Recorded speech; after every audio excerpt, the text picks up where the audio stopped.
ધાંગધ્રામાં આવેલ શીતળા માતાના મંદિરે આજે હજારોની સંખ્યામાં ભક્તો આવ્યા દર્શનાર્થે। બ્યુરો રિપોર્ટ દિનેશ ગાંભવા સાથે જયેશકુમાર ઝાલા, ધાંગધ્રા।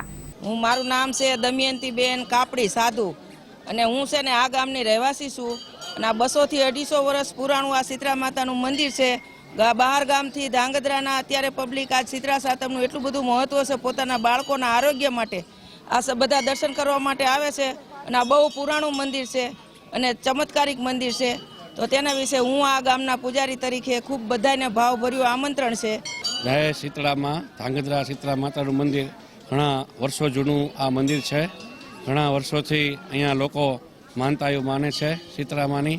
બાળકોના આરોગ્ય માટે બહુ સારું, કોઈને આરોગ્યની દેવી ગણાય છે માં શીતળામાં। હા, અને ઘણા વર્ષો જૂનું છે।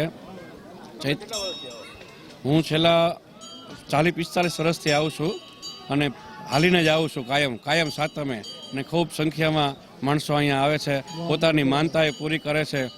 કોઈ દંડવત કરતા આવે, કોઈ ઉઘાડા પગે માથે સગડી લઈને, મોઢામાં જોડું લઈને અને માં શીતળામાં એમની મનોકામના પૂર્ણ કરે છે બધી। ચાલો, મારું નામ બિપિન અનંતરાય જાની છે। હું ધાંગધ્રા શીતળા માતા મંદિરની પૂજા કરું છું અને છેલ્લી 4 પેઢીથી અમે પૂજા કરતા આવ્યા છીએ।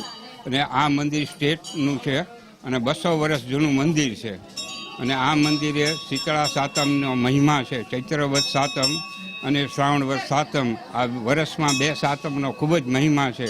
અને નાના બાળકોના રોગો એનો નિરોગી રહે એના માટે નાના બાળકો માટે બધા બૈરાઓ આવે છે અને અનેક જાતની બાધાઓ રાખે છે।